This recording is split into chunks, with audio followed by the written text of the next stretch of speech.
Bueno amigos, vamos a continuar con este tutorial. Como les decía en el pasado, vamos a enviar el usuario a la base de datos, vamos a guardarlo. Así que para eso vamos a crear una base de datos, la cual la vamos a llamar TwoFactor. Vamos a crear una tabla que se llama Users y vamos a crear 5 campos: el ID, el nombre, el correo electrónico, la contraseña y el más importante, que es el TwoFactor Key, que es la clave que nos va a generar como tal la librería que instalamos. Y esa clave secreta es la que se utiliza para crear como tal el código que nos genera la aplicación Google Authenticator. Entonces vamos a venirnos a la parte de nuestro proyecto. Vamos a crear una nueva carpeta, la cual la vamos a llamar Controllers. Vamos a crear otra carpeta, la cual la vamos a llamar Models. Vamos a crear una clase dentro de la carpeta Models, la cual la vamos a llamar Database.php. Vamos a crear otra clase, la cual la vamos a llamar User.php. Dentro de Database, simplemente vamos a crear un namespace, la cual es App Models. Vamos a crear una clase, la cual la vamos a llamar Database. Muy bien. Y vamos a crear una propiedad, la cual la vamos a llamar DB, de base de datos o database, y vamos a crear un constructor. Vamos a crear este constructor, vamos a crear un destructor para poder cerrar nuestras conexiones a base de datos. Y aquí simplemente en el destructor, que es lo más simple, vamos a decirle this db y vamos a llamar la función close de la clase db, la cual vamos a inicializar en esa parte.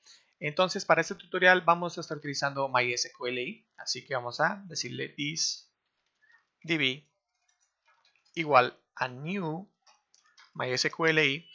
Vamos a pasarle primero que todo el host de donde está nuestra base de datos. Como segundo parámetro le pasamos el usuario de la base de datos. El tercero es el password. En mi caso yo no tengo password. Y como último el nombre de la base de datos. Y esto es todo lo que necesitamos para esta clase. Vamos a venirnos acá. Vamos a copiar esta estructura.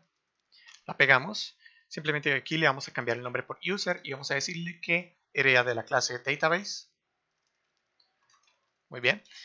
Y vamos a crear una función para registrar al usuario. Así que vamos a decirle public function register, en la cual va a recibir el nombre, va a recibir el correo electrónico y va a recibir el password.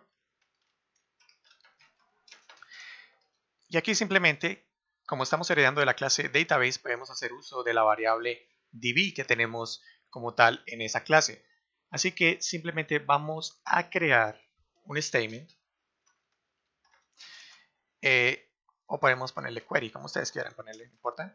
Y vamos a decirle this db. Vamos a estar utilizando consultas preparadas para evitar el SQL injection. Vamos a decirle select. Perdón, aquí estamos hasta ahora insertando el usuario. Insert into users. Pasamos el nombre y el correo electrónico, el password. Vamos a decirle que los values van a ser pues 3, que se los vamos a estar pasando, como les dije, con una consulta preparada. Lo que vamos a hacer ahora es simplemente crear el hash de nuestro password para que esté encriptado. Con la función password hash de PHP vamos a pasarle el password, que es lo que queremos encriptar, y como segundo parámetro le pasamos el algoritmo. En este caso vamos a estar utilizando password default.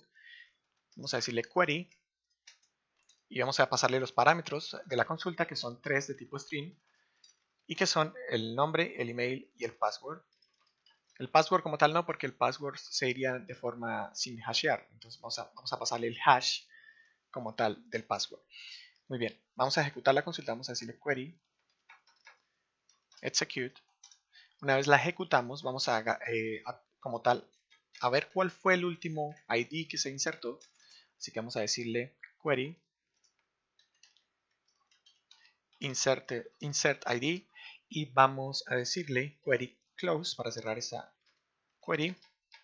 Importante hacer esto cuando estamos utilizando base de datos. y vamos a retornar pues el último ID que se insertó, y de esta forma pues ya estamos como tal guardando el usuario en la base de datos.